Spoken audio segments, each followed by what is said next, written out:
மக்கள் நீங்கள் பார்க்கறது கேட்குற தமிழ் நெட்டிசன் நம்ம சேனலில் வீடியோ போட்டு கிட்டத்தட்ட ஒரு மாதம் கிட்ட ஆக போகுது. கொஞ்சம் பர்சனல் ஒர்க்குங்களாம் போட முடியல. இதுக்கப்புறம் வீடியோஸ் வந்து ரெகுலராக நான் போடுவேன். இந்த வீடியோவில் பார்த்தீங்கன்னா குக் வித் கோமாளி ஓட 5 வந்து கிட்டத்தட்ட ஆரம்பித்து 8 எபிசோடு வந்து போயிடுச்சு. அதில் ஒருத்தர் வந்து ஹெல்மெட்டும் ஆயிட்டாங்க. இப்போ ஒரு பெரிய பிரச்சனை போயிட்டுருக்கு. குக் வித் கோமாளி அப்புறம் சன் டிவியில் ஒரு புது show top cook dupe cook ரெண்டுமே வந்து ஷோ வந்து ஸ்டார்ட் பண்ணியிருக்காங்க. But compared to cook with Comali top cook dupe cook பார்த்தீங்கன்னா சேம் கான்செப்ட் தான். Because of the media mention Sun டிவிக்கு போனதால் சேம் கான்செப்ட் தான் கொண்டு வந்திருக்காங்க. பட் எபிசோட்ஸ் வந்து கம்மியாக இருக்கும். At the same time Sunday வந்து ஒரே ஒரு எபிசோட் தான் 12:30 வரும். அதே மாதிரி குக் வித் கோமாளி பார்த்தீங்கன்னா உங்களுக்கு 2 எபிசோடு வரும். நைட்டு போடுவாங்க சாட்டர்டே சண்டே. ஸோ இந்த வீடியோவில் வந்து குக் வித் கோமாளி 5ஓட கண்டஸ்டன்ஸு யாரெல்லாம் அவங்களுக்கு சேலரி எவ்வளோ அப்படின்னு சொல்லிட்டு பார்க்க போகிறோம். அதே மாதிரி கோமாளிஸும் அவங்க சேலரி எவ்வளோன்னு சொல்லிட்டு பார்க்க போகிறோம். வாங்க வீடியோக்குள்ளே போகலாம்.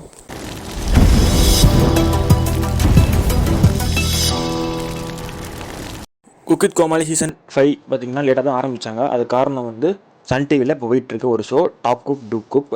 பிகாஸ் மீடியா மென்ஷனுக்கும் சன் டிவிக்கும் ஒரு சண்டை வந்துச்சு.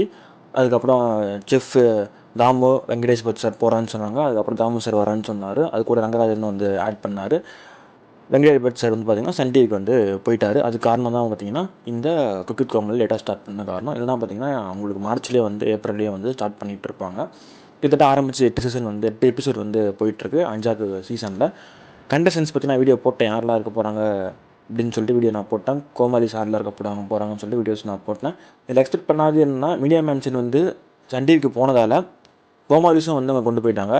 எக்ஸாம்பிள் நம்ம ஜிபி முத்து, அதே மாதிரி பார்த்திங்கன்னா ஜிடிவிலேருந்து சில பேர் வந்து அங்கே போயிட்டாங்க முக்கியமாக.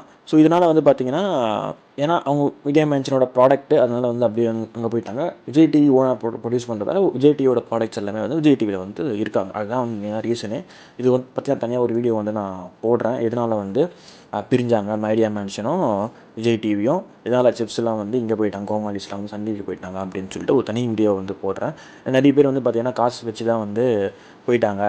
வெங்கடேஷ் பட் சார் கோமாளி சார் வந்து காசோட போயிட்டாங்க சன் டிவிக்கு அப்படின்னு நினச்சிட்ருக்கீங்க. பிகாஸ் வந்து சன் டிவிக்கும் அந்த ஷோவுக்கும் வந்து சம்மந்தமே கிடையாது. ஃபுல் அண்ட் ஃபுல் பார்த்திங்கன்னா மீடியா மென்ஷன் தான் ப்ரொடியூஸ் பண்ணுறாங்க. ஜஸ்ட் டெலிகாஸ்ட் மட்டும்தான் சன் டிவி பண்ணுறாங்களே. அதுதான் ரீசனே ஆக்சுவலாக. இப்போ நம்ம கண்டஸ்டன்ஸ் யார் அவங்க சேலரி இல்லைன்னு சொல்லிட்டு பார்ப்போம். குக் வித் கோமாளி 5ல் கண்டஸ்டன்ஸ் ஃபஸ்ட்டு பார்த்திங்கன்னா ஜோயா, ஷாலின் ஜோயா பார்த்திங்கன்னா நிறைய நீங்கள் டிடிஎஃப் வாசம் வீடியோவில் பார்த்துருப்பீங்க.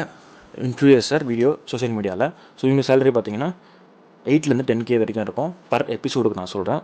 அடுத்து பார்த்திங்கன்னா அக்ஷய் கமால். ஸோ அக்ஷய் கமால் பார்த்திங்கன்னா நீங்களும் அதே மாதிரி சோஷியல் மீடியாவில் யூடியூப் இன்ஃப்ளூயன்சர் தான் வரும். ஸோ இவரோட சேலரியும் 8-10K இருக்கும் பர் எபிசோடுக்கு. நெக்ஸ்ட்டு திவ்யா துரைசாமி. இவங்க வந்து ஃபெமிலியர் ஆள் தான். டெஸ்லா உங்களுக்கு தெரியும். டெஸ்லா சொன்னால் என்னென்னு உங்களுக்கு தெரியும். ஸோ டெஸ்லா இவங்க பார்த்திங்கன்னா சேலரி வந்து 10லேருந்து 15K வரைக்கும் பர் எபிசோடுக்கு வந்து வாங்குறாங்க. 2-3 படம் நடிச்சிருக்காங்க. நிறைய ஃபேமஸான ஆள் தான் இவங்களும். நெக்ஸ்ட்டு பூஜா வெங்கட். ஸோ பூஜா வெங்கட் வந்து நீங்கள் சூப்பர் சிங்கரில் பார்த்துருப்பீங்க. இந்த பூஜா டிஜே பிளாக். ஸோ இந்த கான்ட்ரவர்சியில் பார்த்துருப்பீங்க பூஜா வெங்கட். ஸோ இவங்களும் 10லேருந்து 15K பர் எபிசோடுக்கு வாங்குவாங்க. அடுத்து பார்த்தீங்கன்னா முகமது இஃப்ரான். ஸோ முகமது இஃப்ரான் வந்து இஃப்ரான் வியூஸ் தான் சொல்லுவாங்க. முகமது இஃப்ரான். ஸோ இஃப்ரான் வியூஸ் ஃபேமஸான ஃபுட் யூடியூபர். இவர் வந்து பார்த்திங்கன்னா 10லேருந்து 15K பர் எபிசோடுக்கு வாங்குறாரு. அடுத்து வசந்த்.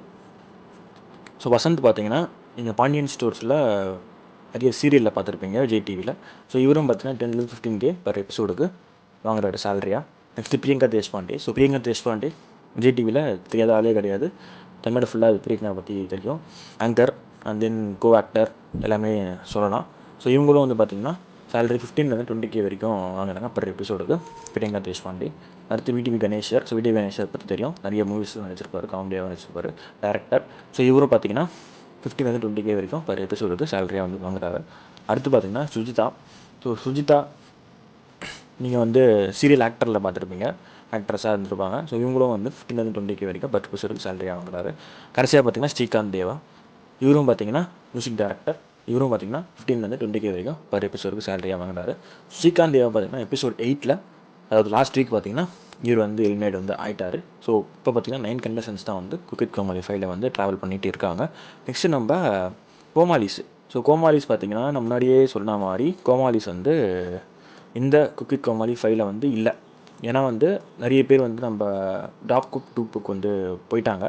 அதனாலேயே குக் வித் கோமாளி 5ல் வந்து கோமாளி வந்து புதுசாக தான் எடுத்திருக்காங்க. பழைய கோமாளிஸ் யாரெல்லாம் வந்து பார்த்திங்கன்னா புகழ், சுனிதா கோகே, முகமது குரேஷி, கேபி சரத், ஸோ இவங்கெல்லாம் ஜிடிவி ப்ராடக்ட் ஆல்ரெடி எல்லா சீசனும் இருந்தவங்க. ஸோ இங்கே வந்து அப்படியே இருக்காங்க. அதுக்கப்புறம் புதுசாக ஆட் ஆனவங்க பார்த்திங்கன்னா விஜய் டிவிலேருந்தே ராம்பர், அதுக்கப்புறம் வந்து நாஞ்சல் விஜயன். ஸோ இவங்கெல்லாம் பார்த்திங்கன்னா விஜய் டிவிலேருந்தே இருந்தவங்க கூட கூட்டின்னு வந்திருக்காங்க. அதேமாதிரி தங்கத்துறைக்கும் அப்பப்போ வந்து இப்போ வர ஒரு எபிசோடு இருக்கும். புதுசாக ஆட் ஆனவங்க பார்த்திங்கன்னா சிவசிவனம், அதேமாரி வந்து பார்த்திங்கன்னா அஞ்சிதா அக்பர்ஷா, அண்ட் தென் இன்னொன்று வந்து பார்த்திங்கன்னா வைஷாலி. ஸோ இவங்க 3 பேர் தான் வந்து புதுசாக இந்த சீசனில் வந்து கோமாளிஸாக ஆட் ஆகியிருக்காங்க. ஆல்ரெடி இருந்த கோமாளிஸ் பாதி பேர் டாப் குரூப்புக்கு போயிட்டாங்க. அதுக்கப்புறம் வந்து சிவாங்கி, அதுக்கப்புறம் பாலாலாம் பார்த்திங்கன்னா அவங்க சோஷியல் இதற்கு வந்து போயிட்டாங்க. குக்கிட் கோமாளியே வரது கிடையாது. ஏன்னா சிவாங்கி ஆல்ரெடி குக்காக வந்ததாக கோமாளியாக வர முடியாது, கண்டக்ட் பண்ண முடியாது இந்த ஷோவில். ஸோ அவங்களும் கிடையாது. உங்களுக்கான சேலரி பார்த்திங்கன்னா Vijay TV product as usual அவங்களோட சேலரி வந்து அந்த ரேஞ்ச் தான் இருக்கும். 10,000 15K வந்து பர் எபிசோட் எப்பவுமே வாங்குவாங்க. ஸோ அதே தான் வந்து புகழ், சுனிதா எல்லாருமே வந்து ஈக்குவலாக தான் வாங்குறாங்க. புகழுக்கு மட்டும் கொஞ்சம் எக்ஸ்ட்ரா வந்து தருவாங்க. அதுக்கப்புறம் மீதி இப்போ லேட்டஸ்ட்டாக வந்தவங்களுக்குலாம் பார்த்தீங்கன்னா புதுசாக வந்த கோமாளிஸ்க்கு எல்லாருக்குமே வந்து பார்த்திங்கன்னா 5லேருந்து 10K கூட தான் வந்து அவங்க பர் எபிசோடுக்கு சேலரியாக வந்து கொடுக்குறாங்க புதுசாக வந்த கோமாளிஸ். ஸோ இந்த கோமாளிஸ்லாம் பார்த்தீங்கன்னா குக்கு இருக்க வரைக்கும் தான். சப்போஸ் குக்கு வந்து எலிமினேட் ஆகாத பார்த்தீங்கன்னா ஓல்டு கோமாளிஸ், விஜய் டிவி கோமாளிஸ் தான் வந்து ப்ரிஃபரன்ஸ் கொடுப்பாங்க. பழைய கோமாளிஸ்க்கு வந்து கொடுக்க மாட்டாங்க. ஸோ பழைய கோமாளிஸ் சும்மா தான் இருப்பாங்க. இந்தமாதிரி நடக்கிறது பார்த்திங்கன்னா எல்லா சீசனுமே இப்படி தான் வந்து நடக்கும். கண்டஸ்டன்ஸ் குறைய கோமாளிஸும் குறைவாங்க. அப்படி குறையும் போது பார்த்திங்கன்னா மெயின் கோமாளிஸ் தான் வந்து கண்டஸ்டன்ஸ் கூட வந்து ஒர்க் பண்ணுவாங்க. ஸோ உங்களுக்கு இந்த சீசன் வந்து எப்படி போயிட்டுருக்கு அப்படின்னு சொல்லிட்டு கமெண்ட்டில் மென்ஷன் பண்ணுங்கள். என்னை பொறுத்த வரைக்கும் பார்த்திங்கன்னா இந்த சீசன் வந்து ரொம்பவே மட்டமாக போயிட்டுருக்கு, மொக்கையாக போயிட்டுருக்கு. சீரியஸாக ஒரு குக்வித் கோமாளியோட அந்த பேக் டு ஃபார்ம் வைப் வந்து சத்தியமாக கிடையவே கிடையாது இந்த சீசனை பொறுத்த வரைக்குமே. அந்த 2 குக்வித் கோமாளி 4 அந்த ஒரு எஃபெக்ட் இருக்கும் 1லேருந்து 4 வரைக்குமே. ஸோ அந்த எஃபெக்ட் வந்து சுத்தமாக இல்லை. ஏன்னா நான் முன்னாடியே சொன்ன மாதிரி அந்த கோமாளிஸ்க்கும் ஜட்ஜஸ்க்கும் பார்த்திங்கன்னா ஒரு வைப் இருக்கும்.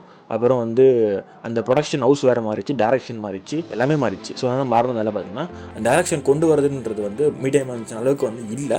பட் டாப் பயங்கரமாக இருக்குன்னு கேட்டிங்கன்னா அதுவும் அப்படி கிடையாது. அதை பற்றி நான் தனியாக வீடியோ போடுறேன். யாரெல்லாம் கண்டஸ்டன்ஸு, அவங்க சேலரிஸ் எவ்வளோ இருக்க போகுது, அந்த ஷோ எத்தனை நாள் இருக்க போகுது, அது எல்லாமே போடுறேன். இதனால் வந்து குக்வித் கோமாளி டாப் குட்டுக்கு பிரிஞ்ச 2ஆக இருக்குது அப்படின்னு சொல்லிட்டு தனியாக ஒரு வீடியோ நான் போடுறேன். அதுக்கப்புறம் வீடியோ அது வரும், நீங்கள் அதை பார்த்தீங்கன்னா உங்களுக்கு புரியும். ஸோ இந்த வீடியோ உங்களுக்கு பிடிச்சிருந்தா லைக் பண்ணுங்கள், ஷேர் பண்ணுங்கள், சப்ஸ்கிரைப் பண்ணுங்கள். Bye bye.